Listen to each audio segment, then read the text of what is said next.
tenga una conceptualización de lo que es derecho penal?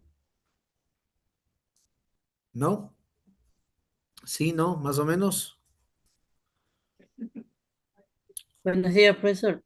El derecho penal, su objetivo es proteger bienes jurídicos fundamentales como la vida, la integridad y la propiedad. Bueno, ese es un buen concepto que usted acaba de leer, seguramente, ¿sí? Porque, a ver, ¿quién es la persona que dijo eso? Porque no le vi. Yo, ¿Renato? profesor, Ok, sí. Renato. A ver, mi querido Renato, le vuelvo a insistir. Está bien su aportación, pero no me lea, porque le No, voy a no hacer estoy otra pregunta. leyendo. Ya, a ver, cierre cualquier cosa que esté leyendo, ¿ya? Y mi pregunta para ustedes, ¿qué es un bien jurídico?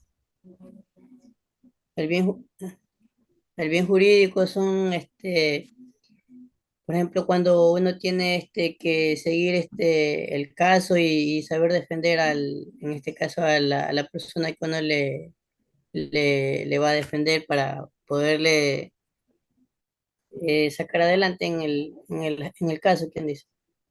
Ya, ese es el problema, mi querido Renato, de leer o de querer engañar.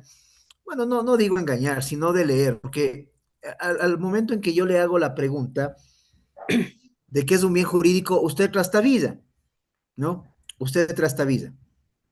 Ahora, eh, bien jurídico, para que ustedes entiendan, porque a mí me parece interesante también el concepto que nos acabó de leer Renato, ¿ya? Este tema de que el derecho penal protege bienes jurídicos. Vamos ahí, ¿ya? Primero definamos qué es derecho penal y después vamos a ver si el derecho penal defiende o no bienes jurídicos. Estén atentos a lo que les voy a decir. El derecho penal, mis queridos jóvenes y estudiantes y amigos, es una rama tributaria del derecho constitucional, ¿sí? Y es una ciencia también. Es una rama tributaria del derecho constitucional y también es una ciencia. Expliquemos esto. ¿Por qué el derecho penal es tributaria del derecho constitucional? Cuando digo tributaria, es que se desprende del derecho constitucional o debe desprenderse del derecho constitucional. ¿Por qué piensan que debe desprenderse del derecho constitucional? ¿Qué dice Carla Adamaris? Micrófono, micrófono. Buenos días, abogado. Hola. Porque si hablamos de derecho constitucional, hablamos también sobre la Constitución. Entonces, esa es la madre de de Muy todas bien, las. excelente. Excelente. Porque cuando hablamos de la Constitución, hablamos de la norma madre, la Carta Primera, ¿no es cierto? La norma jerárquicamente superior en el Estado. Y si la norma jerárquicamente superior del Estado es es la que proporciona todos los elementos, principios, garantías y defensa de derechos fundamentales, es de ahí de donde debe partir las demás normas infraconstitucionales, porque las normas infraconstitucionales, es decir, las que están por debajo de la Constitución, entre ellas nuestro Código Orgánico Integral Penal, deben guardar estrecha relación al contenido constitucional. ¿Sí o no? ¿Ya? Es decir, aquí tenemos a la Constitución y la Constitución garantiza derechos y no puede ser, sería imposible, más bien dicho, no es que sería imposible, sino sería un, de, un desatino que el Código Orgánico Integral Penal que está por debajo de la Constitución contenga normas, contenga normas que no estén acorde al texto constitucional. Por ejemplo, la Constitución dice que se prohíbe la tortura. ¿Qué pasaría si una norma del Código Orgánico Integral Penal señala que al momento de que la persona es aprehendida en flagrancia, tiene que ser sometida a tortura en casos graves como por ejemplo la colocación de una bomba, etcétera? Y la pregunta es, ¿sería permitido? ¿Sí o no? No, profesor, ¿Por qué no? porque se está contradiciendo con la Constitución. Muy bien, excelente. Porque existe una contradicción con la Constitución. ¿Sí? Existe una contradicción con la Constitución. Y no se puede, y no se puede tener contradicciones con la Constitución. De ahí se desprende el hecho de que el Profesor, derecho, disculpe que sea parte de ese diálogo. En esa parte también se lo considera como parte inconstitucional. sí. A ver, mi querido Álvaro, levante la manito, ¿ya? Levante la Ya, manito. gracias. Perfecto. Lo que usted ha dicho está bien. Eh, claro, si una norma, por ejemplo, del COI, dice que se permite la tortura y la Constitución no, esa norma es claramente inconstitucional y se la tiene que apartar del ordenamiento jurídico. ¿Sí? Lo que ha dicho Álvaro. Entonces, de este razonamiento que hemos hecho, se desprende de que la Constitución, perdón, que el derecho penal es tributario del derecho constitucional, se desprende del derecho constitucional. ¿Ok? Consideremos que el derecho penal es una ciencia, chicos. Es una ciencia. ¿Sí?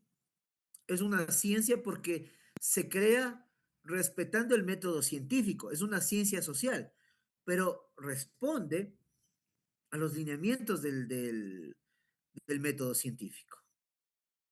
Ahora, ¿qué estudia el derecho penal? Hace un ratito Maylin nos decía, estudia la pena que se le debe asignar a las personas que cometen una infracción a la ley. Bueno, es una parte, pero no todo. El derecho penal estudia todas las normas jurídico-penales, sean estas de carácter general, sean estas de carácter especial, o sea, estas que tengan que ver con la aplicación de la pena, ¿ok? O medidas de seguridad. Vuelvo a repetir, el derecho penal estudia toda la normativa jurídico-penal, sean estas normas de carácter general, sean estas normas de carácter especial y sean estas de aplicación de la pena o medida de seguridad. Por qué dividimos? ¿Por qué dividimos a las normas jurídico-penales, por ejemplo, en normas de carácter general, especial y de aplicación de pena o medida de seguridad? Simple. Si ustedes abren el Código Orgánico Integral Penal, se van a dar cuenta que una primera parte de este código señala cuestiones de carácter general. Empieza por definir la finalidad del código. Segundo, nos da una alta gama de principios que deben ser respetados. Después viene el tema el ámbito de aplicación de la ley penal, define lo que es delito y define al delito como una conducta típica, antijurídica y culpable, y después desprende el estudio de cada una de estas categorías. Empieza a enseñar lo que es tipicidad, lo que es antijuridicidad, lo que es culpabilidad. Después nos habla de la aplicación de la pena, de la prescripción, nos habla de la autoría y participación, etcétera. Estas son normas de carácter general, ¿sí? Normas de carácter general. Esto es lo que nosotros vamos a estudiar ahora, ¿sí? Vamos a estudiar al delito desde la teoría del delito y vamos a estudiar de ahí en adelante todas estas normas. Ahora, les pido mil disculpas que estoy con las amígdalas inflamadas, horrible. Eh, ahora, también hay normas de carácter especial. ¿Cuáles son estas normas de carácter especial? Los tipos penales. Este catálogo de delitos, donde se habla de el asesinato, el homicidio, el sicariato, eh, el peculado, la falsificación de documentos, todos estos delitos, ya los tipos penales en específico, los estudiamos en la parte especial, ¿sí? Y después tenemos en el código mismo ya eh, una parte que habla de la aplicación de la pena. Hay una parte procesal, pero claro, ¿ustedes son playas o son matriz? Creo que matriz, ¿no es cierto? Sí, Bueno, abogado. Somos matriz. ok. Entonces, Dios mediante digo, ¿no? Porque ustedes están en tercer semestre, si no me equivoco. Dios mediante, si la vida Así no es. sonríe y yo no me muero para esas fechas, ustedes serán mis alumnos en Derecho Procesal Penal, ¿no? Y será presencial. Ahí les quiero ver, ¿ya? Y, y para mí será una alegría encontrarnos nuevamente.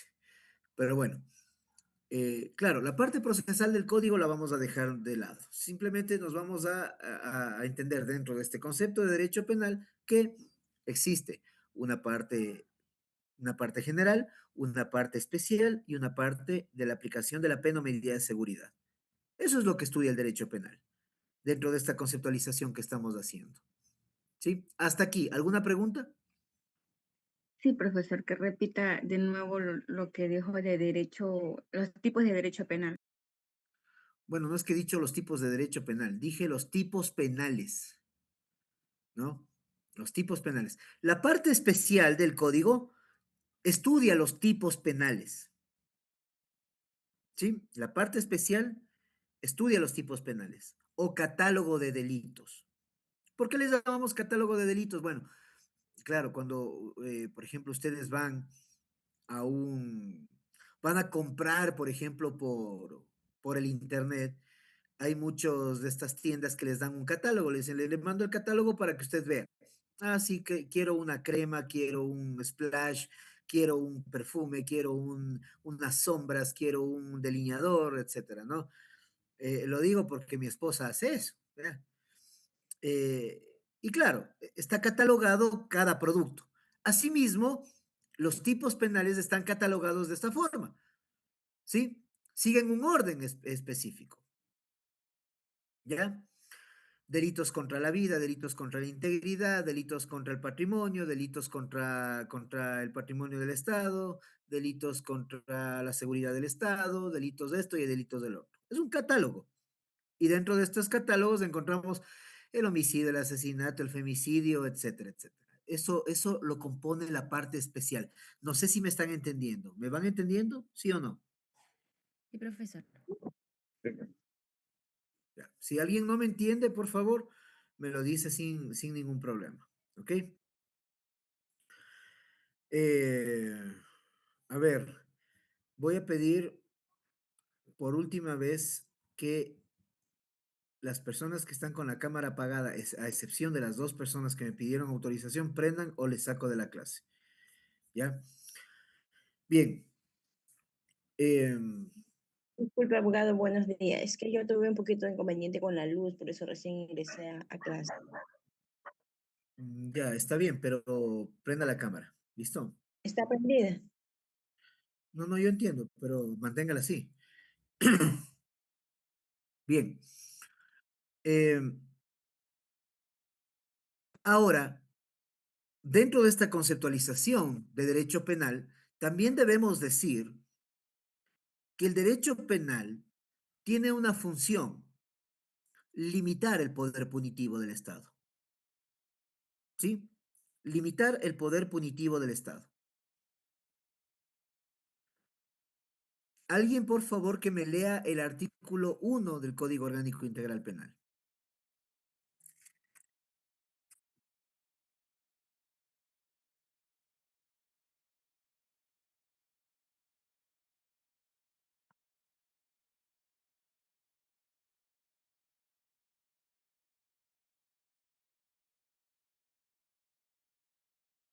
¿Ya lo tienen?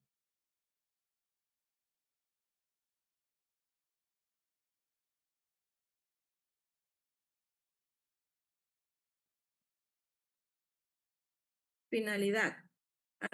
Título 1, finalidad. Artículo 1, finalidad. Este código tiene como finalidad normar el poder punitivo del Estado, tipificar las infracciones penales, establecer el procedimiento para el juzgamiento de las personas con estricta observancia del debido proceso, promover la rehabilitación social de las personas sentenciadas y reparación integral de las víctimas. Muy bien. Entonces, si ustedes se dan cuenta, dice que una de las finalidades del código es limitar el poder punitivo. Pero no solo es una finalidad del código, es una finalidad del derecho penal.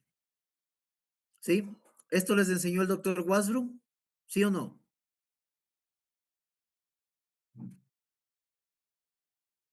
¿Sí les enseñó? Sí, profesor. Muy bien. Entonces, mi querida Zuli, dígame, ¿qué es el poder punitivo? El poder punitivo es la capacidad que tiene el Estado para sancionar las penas, los delitos, así como lo indicó hace un momento usted, ¿no? Lo que está tipificado de manera especial en el Código Orgánico Integral Penal. Muy bien, perfecto. Pero más precisamente, el poder punitivo es el derecho que tiene el Estado de ejercer violencia. ¿Sí? Es el derecho que tiene el Estado de ejercer violencia. Cuando hablamos de poder punitivo, hablamos de violencia. La pregunta es, ¿esto es una mala palabra? No, no. El Estado tiene ese derecho, porque es importante que el Estado tenga el derecho de ejercer violencia. ¿Sí? Ustedes, eh, ustedes salen a una manifestación, hasta ahí todo bien. Ustedes dicen, vamos a protestar en contra del alcalde de la Libertad. ¿Sí? Porque no hay agua, porque no hay alumbrado eléctrico, porque las calles son un desastre, ¿no es cierto? Y salen a la protesta. Y van al municipio y están protestando y están diciendo, señor alcalde, atienda nuestros requerimientos. Hasta ahí todo bien. Después ustedes, viendo que el alcalde no sale, deciden romper vidrios de los vehículos municipales, romper los vidrios del municipio, entrar y vandalizar todo. Llega la policía, les bota gases lacrimógenos y les toma presos. Inclusive algunos que se resisten, la policía en ejercicio de el uso progresivo de la fuerza les golpea. La pregunta ¿es válido? ¿Qué dicen ustedes? Eso no es válido. Sí, profesor, Muy bien. ¿Y por qué es válido? porque se está atacando al Estado, al cual sería al alcalde, al GAD municipal, se está atacando a la integridad. Muy bien. Porque si es verdad que hay un derecho a la protesta social, lo que no hay Claro. es un derecho a vandalizar, ¿sí? No hay un derecho a meterse con los derechos de las otras personas. Álvaro, dígame. Profesor, acotando con el tema indicado que usted acaba de mencionar, lo pueden hacer de manera pacífica, tal como lo estipula la normativa, pero más no vandalizar como usted acaba de mencionar, porque ya está atentando contra el Estado ecuatoriano y ahí ya viene el tema penalizar y abarcar con diferentes sanciones a las personas que hacen aquella, eh, hablemos así directamente con parte del Estado, hacer pedazos a los vidrios, lanzar piedras y muchas cosas más por el Estado. Muy bien, excelente. Sí, sí, sí, por eso les digo, tenemos derecho a protestar, pero no tenemos derecho a meternos con los bienes ni la integridad de las demás personas. ¿Ok? Ahora, eh, ¿por qué es necesario que el Estado pueda reprimir? Porque si no, todos haríamos lo que nos da la gana, Ah, ¿no es cierto? Eso sucedería. ¿Ok? Golpearíamos, mataríamos, vandalizaríamos, etcétera, etcétera, etcétera, sin ningún tipo de control ni límite. Entonces, por eso es necesario tener este poder punitivo. Pero lo que sí debemos de entender es que este poder punitivo del Estado es un poder que normalmente tiende a desbordarse, ¿sí? Tiende a desbordarse, tiende a salirse de su cauce. Consideremos al poder punitivo como un río cuyas aguas fluyen cuando lo hacen dentro del ámbito de la legalidad. Cuando el poder punitivo se aplica guardando los estándares de legalidad. Entonces el río fluye continua y tranquilamente. El grave problema es cuando el río empieza a alterarse, ¿no? Y se altera cuando quienes ostentan el poder utilizan al poder punitivo para cuestiones que no están consideradas dentro de la legalidad, ¿sí? Y este río empieza a desbordarse. Eh, Les voy a poner varios ejemplos. El régimen nacional socialista entre 1933 y 1945. La ascensión de Hitler al poder. ¿Qué es lo que provocó? Generar un enemigo dentro del Estado alemán que se conocieron como judíos. Estos judíos fueron confinados a guetos y después sometidos a campos de concentración en donde se aplicó la solución final o el exterminio. ¿Sí? ¿Sí sabían eso o no? Por lo menos lo han de haber escuchado, ¿no? Pero es necesario que ustedes lo lean. Es parte del hecho de ser abogados, chicos. Si no leen, están fregados.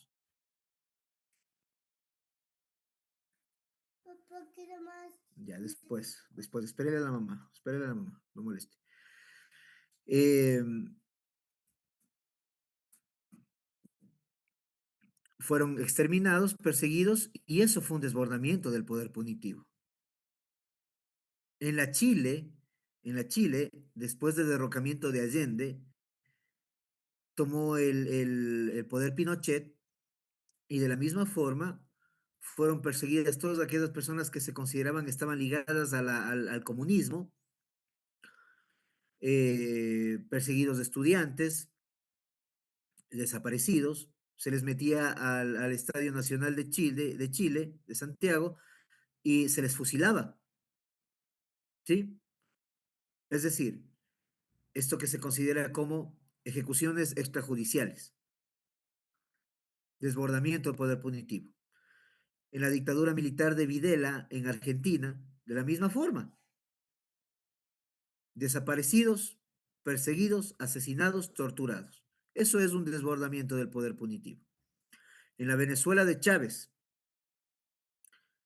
desaparecidos, perseguidos, gente que protestó y los humillaron hasta que provocaron el éxodo masivo de gran parte de la población venezolana. Eso es desbordamiento del poder punitivo. En la, en la España de Franco, desbordamiento del poder punitivo. En la Rusia estalinista, desbordamiento del poder punitivo. ¿Me entendieron? ¿Sí? Sí, profesor. Ok. Entonces, el derecho penal tiene el objetivo de controlar este poder punitivo, de limitarlo. ¿Ok? De limitarlo. Eh, Ahora, el compañero, ¿quién fue el que dijo que, Renato creo que era, que dijo que una de las funciones del derecho penal, una de las finalidades del derecho penal es la protección de bienes jurídicos?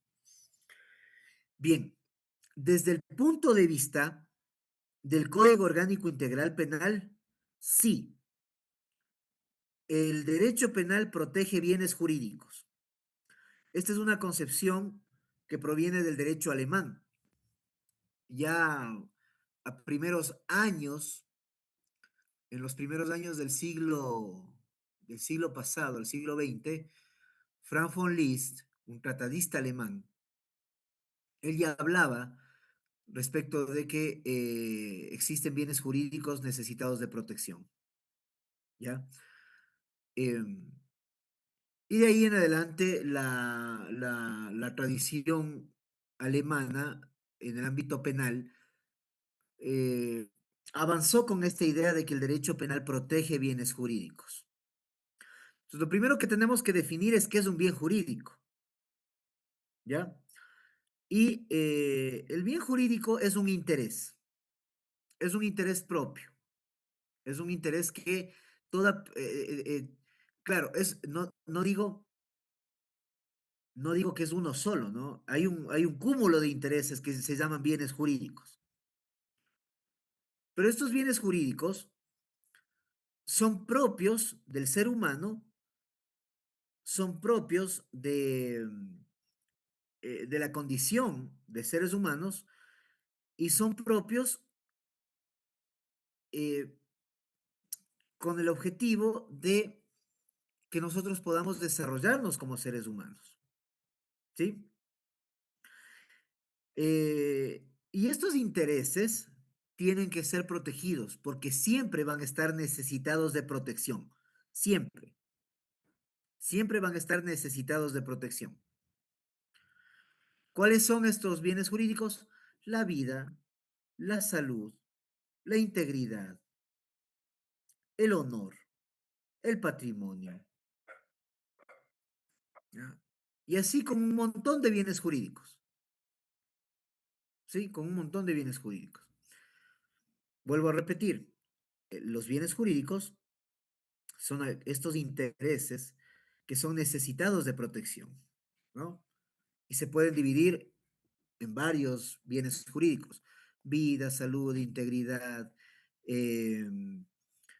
honor, patrimonio, etcétera, etcétera, etcétera. ¿Ok? ¿Sí? ¿Hasta ahí me van entendiendo? Sí, Ok, profesor. perfecto. Ahora, no necesariamente solo el derecho penal protege bienes jurídicos, ojo, porque es más, hay una concepción doctrinaria totalmente contraria a que el derecho penal protege bienes jurídicos, totalmente contraria. Ya les voy a decir cuál, pero primero abarquemos lo siguiente. La pregunta es, ¿el patrimonio es un bien jurídico, sí o no?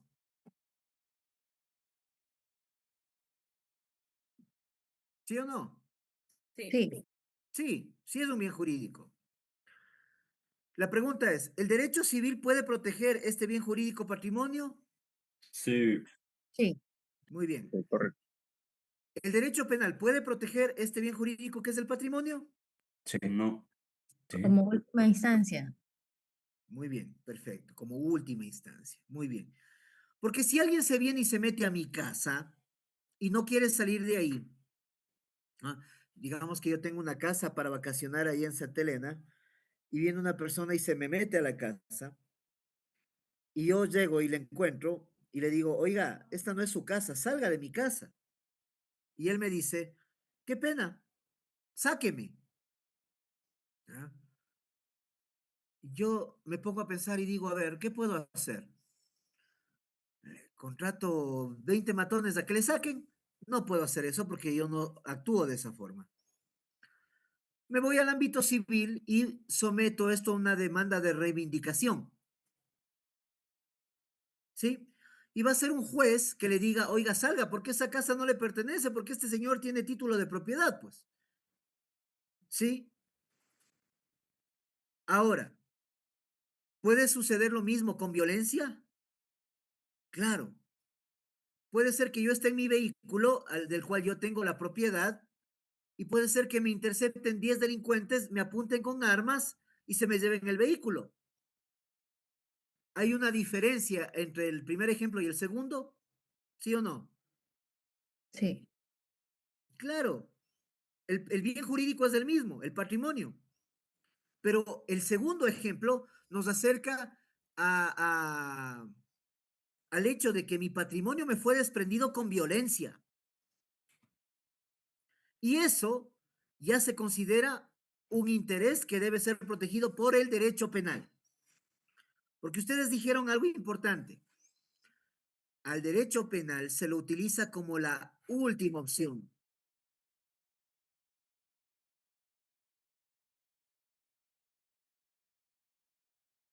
Al derecho penal se le utiliza como la última opción, ¿sí? Por eso hay un principio. Lean el artículo 3 del código, por favor. El artículo 3 del Código Orgánico Integral Penal.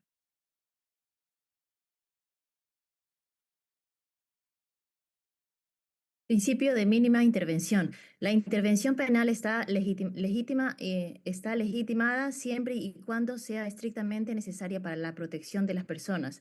Constituye el último recurso cuando no son suficientes los mecanismos extrapenales. Muy bien. ¿Qué es lo que nos dice? Si no hay un mecanismo extrapenal que pueda proteger mejor, de forma más eficaz, este bien jurídico, utilizamos el sistema penal. Utilizamos el sistema penal.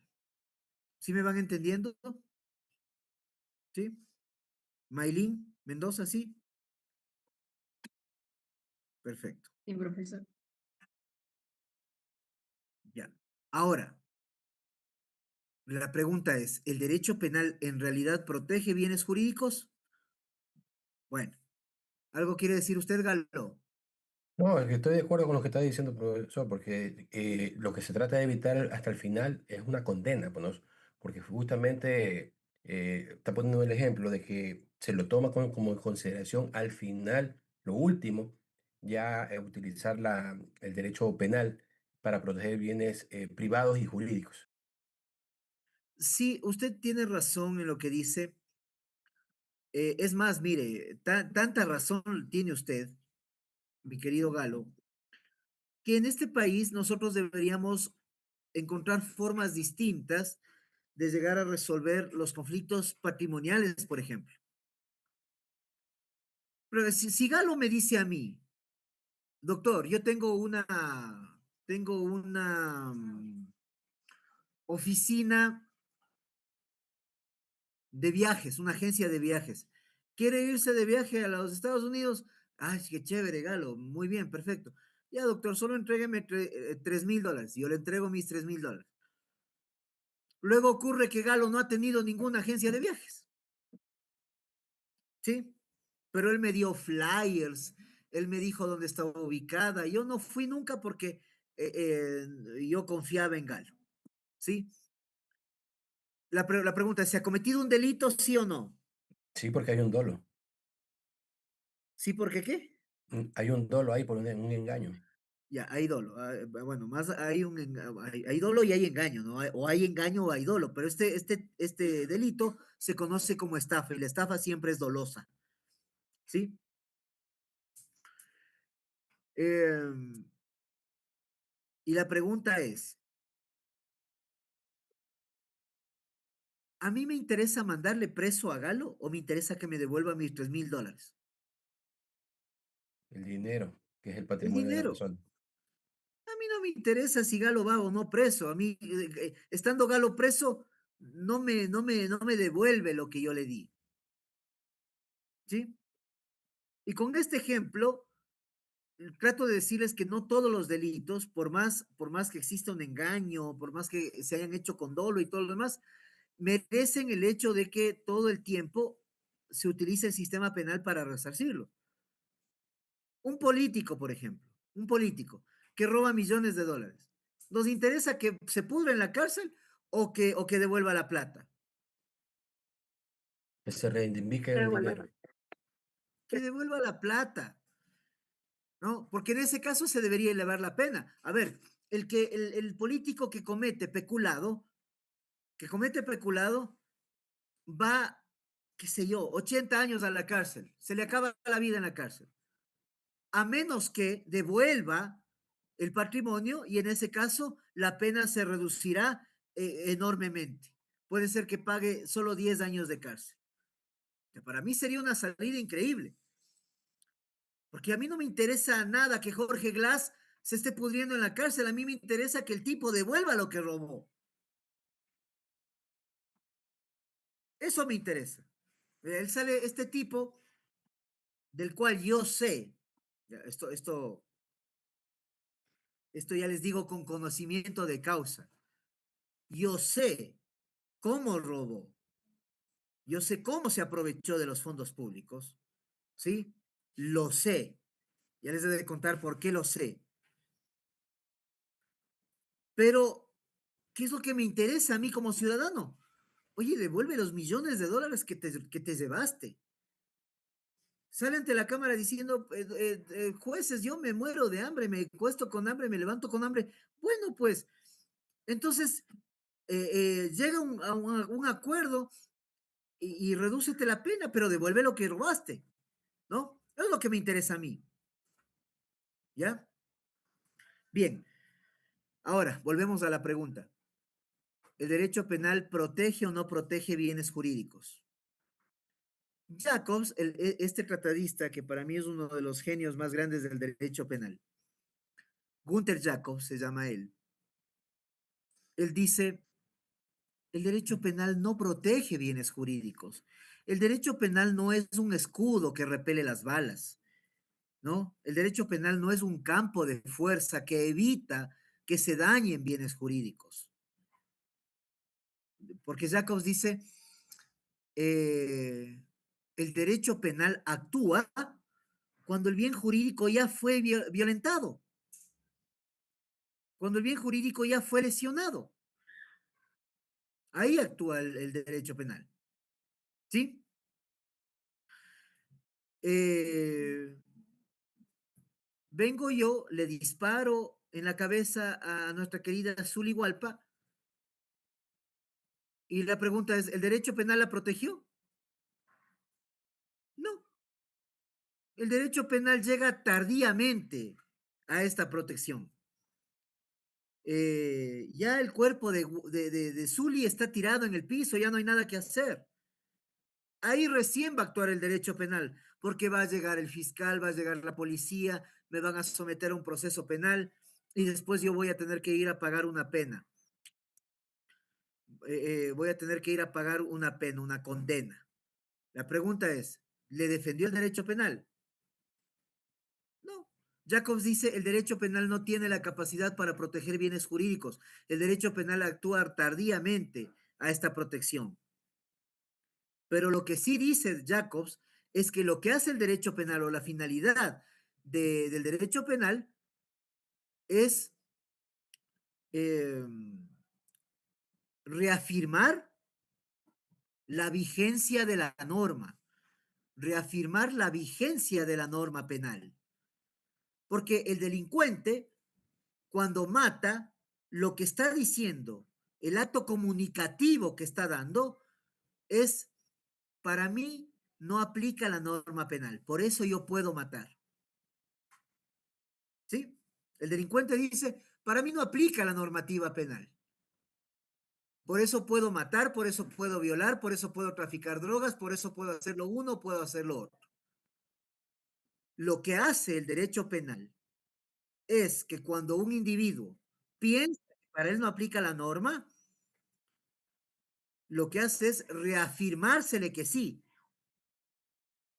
Y entonces la pena, lo que hace es reafirmarle al delincuente que la norma sigue vigente.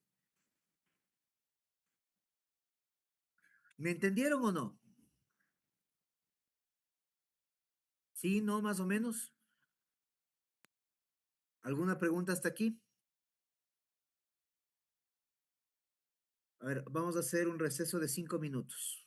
¿Sí? 5 minutos y seguimos. Profesor, Y ahí, profesor, profesor. Antes de retirarnos, quisiera hacerle una claro, consulta que nos está saliendo fuera de clase. Estamos hablando de lo de derecho penal, justamente en el momento en que nosotros nos matriculamos. eh, hay una vinculación que hay que realizar por 48 horas y justamente es derecho penal con usted. ¿De qué se trata? Sale en el SGA y no sabemos realmente si es que usted nos va a dar alguna indicación cómo realizarlo o tenemos que eso consultarlo allá en ya, secretaría. ya. Yo mismo voy a consultar, ¿ya? No les Ok, ofrezco para hoy, pero les ofrezco consultar. ya. ¿Listo? Muchas gracias, profesor. Ok, ok. Profesor, ya me voy a ir hacia Lina.